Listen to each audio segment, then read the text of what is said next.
कुठं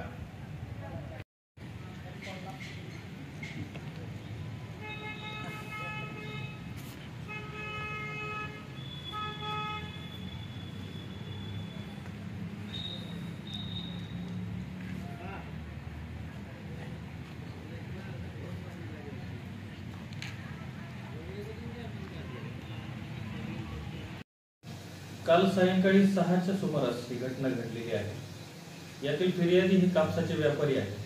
कापूस विक्री करून मिळालेली रक्कम जवळपास 51 लाख रुपये घेऊन मोटरसायकलवरून ते चिंचवण ते वडवणी रोडवरून येत असताना त्यांचा पाठलाग करून निर्जन ठिकाणी त्यांना अडवलं गेलं आणि अडवून त्यांना मारहाण केली व त्यांच्याकडे असलेली सर्व रक्कम ही चोरट्यांनी जबरदस्तीने काढून घेतलेली आहे व तेथून ते पळून गेले.